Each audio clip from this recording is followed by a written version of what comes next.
Hay lugares en esta tierra que la mayoría de la gente nunca verá. No porque sean secretos, no porque sean difíciles de encontrar en un mapa, sino simplemente porque no hay razón para ir allí. Ningún destino de vacaciones, ningún mirador panorámico marcado en una guía de viaje. Solo bosque denso donde el dosel es tan espeso que la luz del sol nunca llega al suelo, ni siquiera a mediados de junio. Solo costas rocosas donde viejos faros se erigen solos, a kilómetros de la carretera más cercana. Solo plataformas de acero que se elevan del océano sin nada en ninguna dirección. Sin tierra, sin horizonte. Solo agua gris y cielo gris mezclándose como una mancha de ceniza fría. La mayoría de nosotros viviremos nuestras vidas enteras sin poner un pie en ninguno de estos lugares. Pero algunas personas no tienen esa opción. Para algunas personas, estas ubicaciones no son exóticas. No son aventuras. Son martes.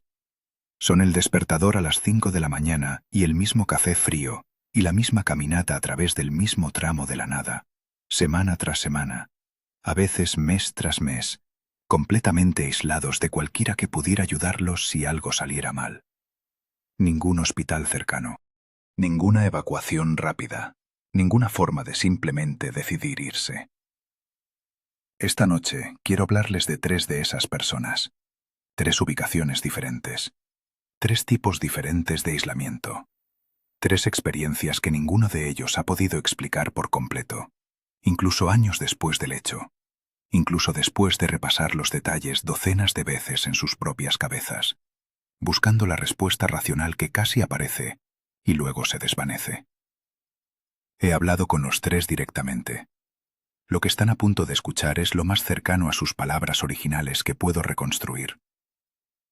Antes de comenzar, si estás solo actualmente, si la casa está en silencio, si estás en una habitación que se siente un poco demasiado oscura en este momento, voy a sugerir que dejes las luces encendidas. No es una broma. Entremos en materia. Su nombre es Michael. Trabajó como guardabosques en una sección remota de naturaleza protegida durante varias temporadas consecutivas.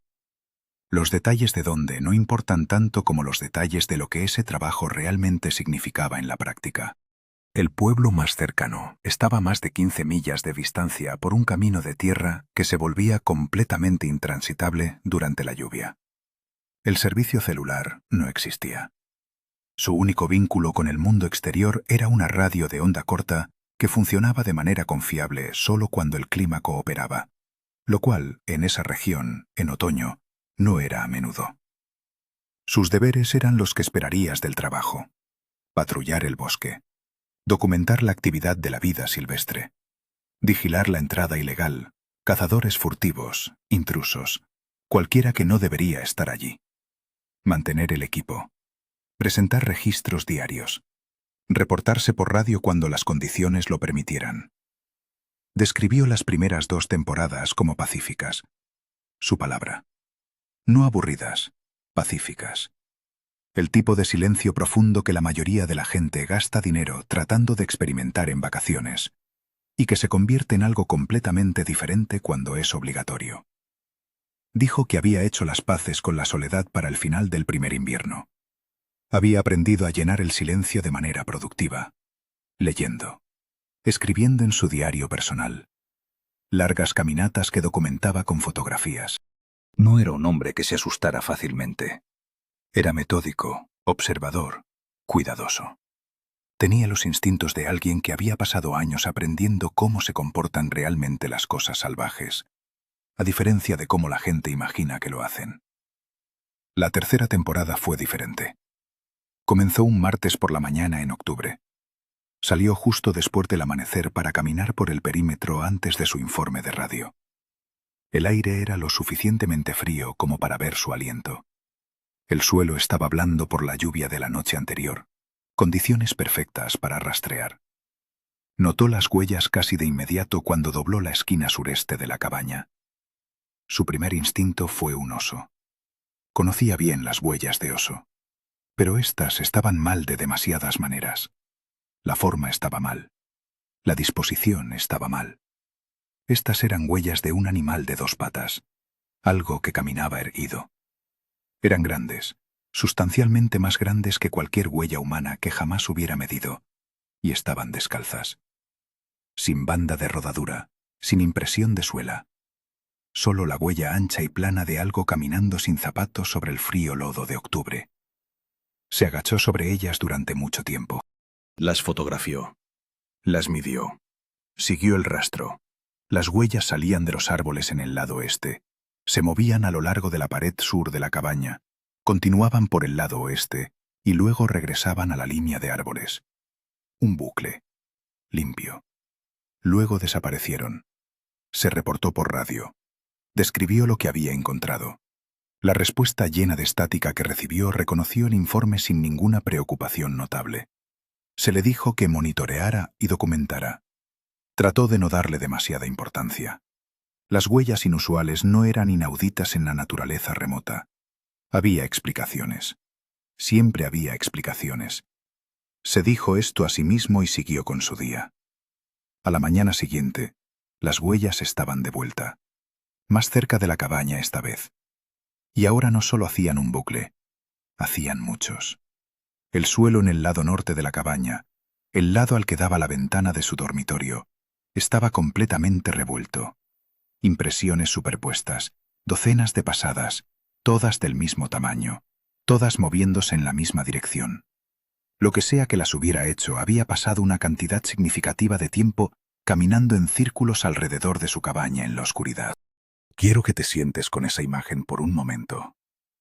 Sales temprano en la mañana. El bosque está frío y quieto a tu alrededor. Miras el suelo cerca de tu casa, el lugar donde duermes, la estructura por millas, y te das cuenta de que mientras estabas adentro, algo estaba afuera. No de paso, no vagando, dando vueltas, deliberadamente, pacientemente, una y otra vez, durante todas las horas en que eras más vulnerable, más inconsciente, más incapaz de responder. Y nunca llegó a la puerta, nunca probó las ventanas, solo caminó en círculos, y se fue antes del amanecer. Michael me dijo que el sentimiento que tuvo en ese momento fue muy específico. No fue pánico, ni siquiera fue exactamente miedo. Dijo que se sintió como la repentina conciencia de que algo entendía lo que estaba haciendo. Que dar vueltas no era un comportamiento animal sin rumbo. Que era intencional. Que lo que sea que dejó esas huellas estaba comunicando algo, y recién ahora estaba empezando a entender que se había enviado un mensaje. Entró. Cerró la puerta con llave. La radio estaba caída ese día, nublado. Se sentó en su cabaña por el resto de la mañana y pensó en lo que había visto. Esa noche no se fue a la cama. Apagó todas sus luces, se sentó en una silla frente a la ventana y esperó. El bosque de noche en octubre produce una textura de sonido específica. Él la conocía toda. La había archivado durante 3 temporadas. El viento a través de las ramas desnudas suena diferente al viento a través del dosel completo. Los búhos tienen un patrón de llamada distintivo según la especie. Los ciervos moviéndose a través de la maleza tienen un ritmo particular de sonido y pausa. Lo que escuchó a partir de la medianoche no fue nada de eso. Eran pasos. Pesados, deliberados y absolutamente regulares. Se movieron a lo largo de la pared este primero. Lo rastreó por el sonido, con los ojos cerrados, su respiración lenta.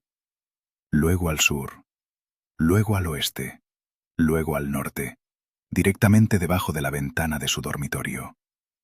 Luego al este nuevamente. No se movió.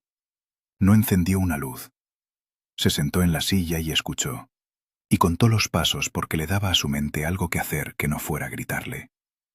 Contó más de 600 y luego perdió la cuenta. Los pasos continuaron durante horas. El mismo ritmo, el mismo circuito, la misma repetición paciente y sin prisas. Se detuvieron alrededor de las 4 de la mañana. No durmió antes del amanecer. Salió tan pronto como hubo suficiente luz para ver con seguridad. Las huellas estaban allí de nuevo, más densas que antes, y directamente frente a su puerta, colocada en el centro del escalón superior con una deliberación que le hizo dar un vuelco el estómago, había una piedra. No un pequeño guijarro, una gran piedra de río, oscura y lisa, del tipo extraído del lecho de un arroyo en movimiento. La vía fluvial más cercana con piedras como esta estaba a más de 2 millas de distancia. No había piedras como esta en ningún lugar cerca de la cabaña. Él sabía eso con certeza. Esta piedra había sido transportada aquí. Y había sido colocada, no arrojada, no dejada caer, no rodada. Colocada, cuidadosamente, directamente frente a su puerta. Se comunicó con su supervisor por radio la tarde siguiente, cuando el cielo se despejó.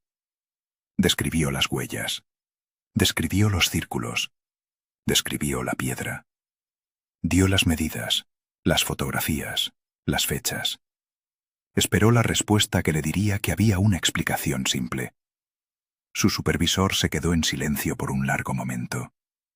Luego dijo: «Hubo otro guardabosques allí arriba, 2 temporadas antes que tú. Duró 40 días y solicitó una transferencia inmediata. No dio una razón completa. Solo dijo que necesitaba salir». Otra pausa. «No salgas de noche». Eso fue todo. Sin explicación, sin registro, ningún archivo que pudiera sacar. Michael me dijo que no pidió más.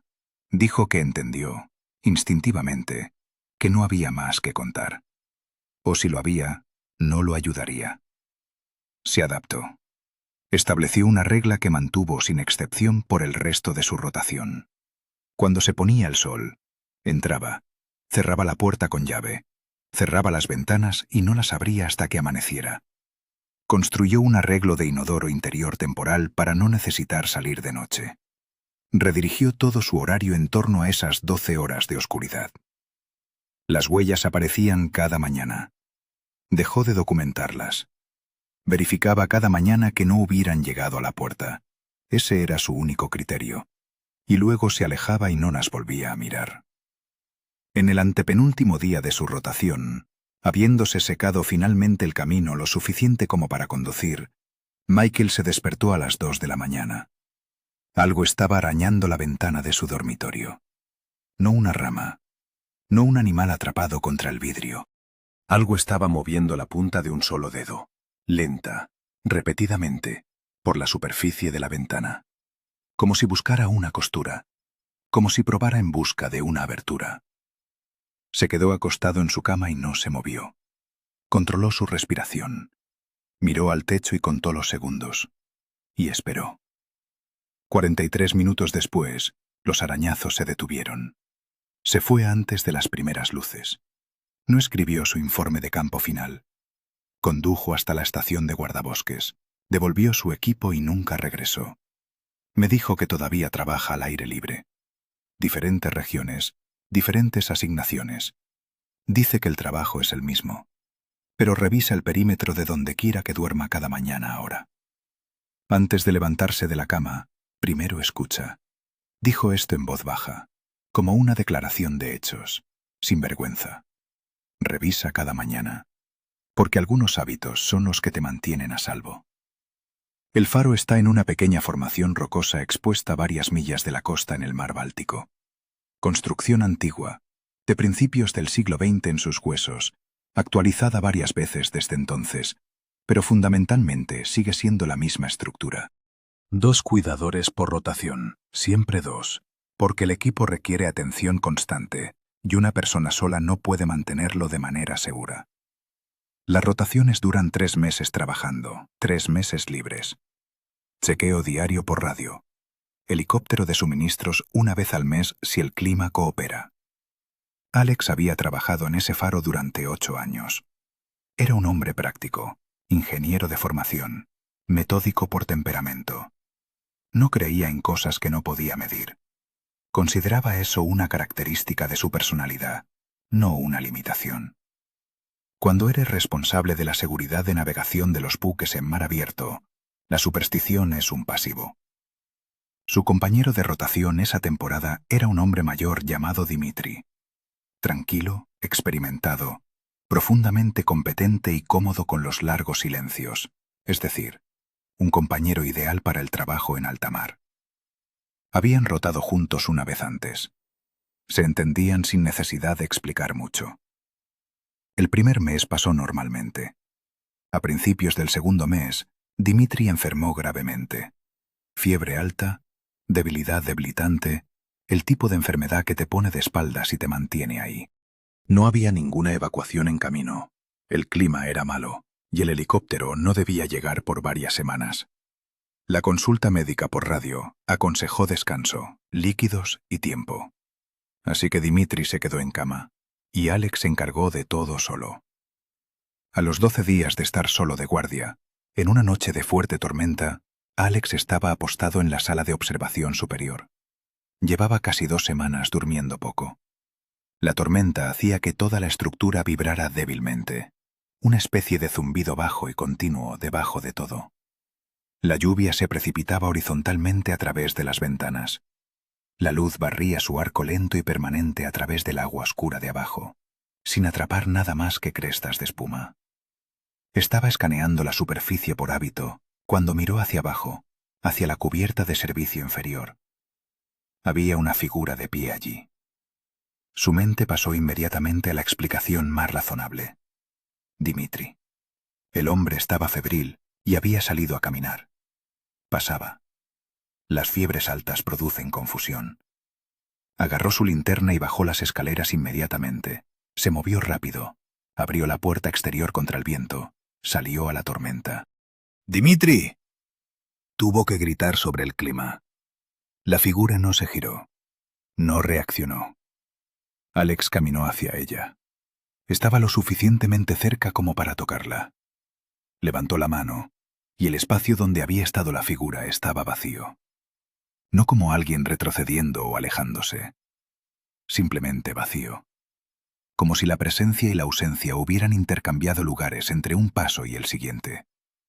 Buscó por toda la cubierta. Revisó todos los puntos de acceso. Había 3 formas de salir de esa cubierta. La puerta por la que había pasado, una escotilla de emergencia cerrada con llave que no se había abierto en semanas, y la barandilla abierta. Una caída de más de 15 pies sobre roca rota y agua de mar agitada. La única puerta sin llave era por la que acababa de pasar. Volvió a entrar. Revisó el camarote de Dimitri. El hombre estaba en su litera, ardiendo de fiebre, apenas consciente. No había estado afuera. Alex volvió a su guardia. Se dijo a sí mismo, alucinación por fatiga. Su mente había generado una forma a partir de las sombras y el movimiento de la tormenta. Era un fenómeno conocido.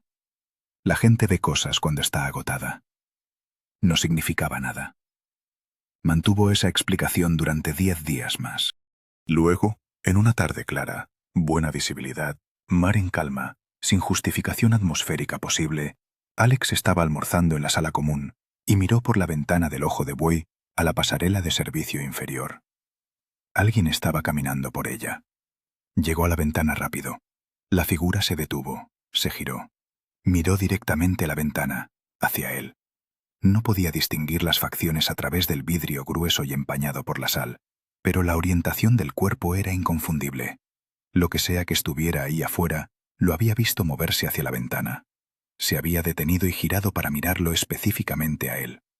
Salió corriendo. Cubierta vacía, todos los puntos de acceso asegurados. Dimitri adentro, lo confirmó antes de salir. Se lo dijo a Dimitri esa noche. Había decidido que necesitaba contárselo a alguien, aun sabiendo cómo sonaría. Dimitri no parecía escéptico. Se quedó callado por un momento y luego dijo, cuidadosamente, que había visto algo similar. No en esta rotación, hace años, durante una asignación de verano. Había 2 hombres en ese puesto. Uno saltó por la barandilla durante un turno de noche, solo. Para cuando alguien se dio cuenta de lo que había pasado, no había nada que recuperar. Alex dijo, ¿crees que eso es lo que estáis viendo? Dimitri dijo, muy en voz baja, creo que algunos lugares se aferran a las personas que murieron en ellos. No elaboró, y Alex no lo presionó. El resto de la rotación pasó sin otro incidente. Pero Alex reconstruyó su horario completamente en torno a una regla tácita. No iba a la cubierta de servicio inferior después del anochecer. Trasladó cada tarea necesaria a las horas del día, por muy inconveniente que eso hiciera las cosas. En la última mañana de la rotación, con el helicóptero ya confirmado para esa tarde, Alex metió la mano en el bolsillo de su chaqueta mientras se vestía. Su mano se cerró alrededor de algo pequeño y metálico. Lo sacó. Una brújula. De latón antiguo, muy corroída, el borde manchado de óxido, la cara empañada por la humedad atrapada bajo el cristal. La aguja se había atascado. No apuntaba a ninguna parte. Nunca antes había visto esta brújula. No la había puesto en su bolsillo. La última vez que se había puesto esa chaqueta fue 2 semanas antes. Lo recordaba claramente. Y el bolsillo había estado vacío. Estaba seguro de ello. Caminó hacia la barandilla exterior y arrojó la brújula al agua. Me dijo más tarde que no se sintió como deshacerse de una evidencia. Se sintió más como devolver algo a donde pertenecía. Todavía trabaja en asignaciones en alta mar. Dice que el aislamiento le sienta bien. Es bueno en eso. Pero nunca ha solicitado una rotación en ese faro. Andrew trabajó en plataformas petroleras en el Mar del Norte durante 12 años. Si no has pasado tiempo cerca de una de esas estructuras, es genuinamente difícil describir el entorno sensorial. Es una pequeña ciudad industrial suspendida sobre 60 millas de mar abierto. Grúas, tuberías, sistemas de presión, generadores, bloques de alojamiento. Todo ello soldado y atornillado y sujeto a todo lo que el Mar del Norte decida lanzarle, que es considerable. El nivel de ruido ambiental es tal que usas protección auditiva en la mayoría de las áreas operativas. Y el aire huele permanentemente a salmuera y maquinaria. Los turnos son de 4 semanas trabajando, 4 semanas libres. Y el único transporte hacia o desde la plataforma es por helicóptero, que no vuela en ciertas condiciones climáticas, lo que significa que a veces simplemente estás allí, independientemente de lo que prefieras. Andrew había visto el costo psicológico que el trabajo cobraba a las personas. Había visto a hombres solicitar una evacuación temprana. Había visto a un colega dejar de dormir por completo en la 3ª semana de una rotación. Simplemente se sentaba en el área común toda la noche, mirando a la nada. La plataforma tenía protocolos para estas situaciones. La empresa tenía experiencia en gestionarlas. Lo que le pasó a Andrew no encajaba en ningún protocolo. La plataforma a la que fue asignado en su 4º año era antigua, construida a principios de los 70, con un sistema de tuberías que había sido modificado, redirigido y ampliado tantas veces a lo largo de las décadas que incluso los ingenieros superiores a veces necesitaban los esquemas originales para rastrear una línea en particular. Los sonidos que producía ese sistema eran parte del ruido ambiental de la plataforma. La expansión térmica hacía que el metal hiciera tic-tac y estallara en un horario por el que casi podías ajustar tu reloj. Las fluctuaciones de presión producían zumbidos profundos y resonantes. Estos sonidos eran normales. Eran esperados. Dejabas de escucharlos dentro de la primera semana. Andrew había dejado de escucharlos 3 años antes de que pasara todo esto. Estaba realizando una comprobación de mantenimiento nocturno en la bahía mecánica inferior, una sección estrecha de la plataforma a la que se accedía a través de un angosto corredor de servicio flanqueado por pesadas líneas de conductos. Mala iluminación. Aire denso. El tipo de espacio confinado que vuelve claustrofóbicos a los principiantes, pero por el que los trabajadores experimentados de la plataforma se mueven sin pensarlo 2 veces. Andrew había pasado por este pasillo docenas de veces. Estaba a mitad de camino, con la linterna en una mano y el portapapeles en la otra, cuando escuchó su nombre. Claro. Cerca. Tranquilo. ¡Andrew! Se detuvo. Contuvo la respiración.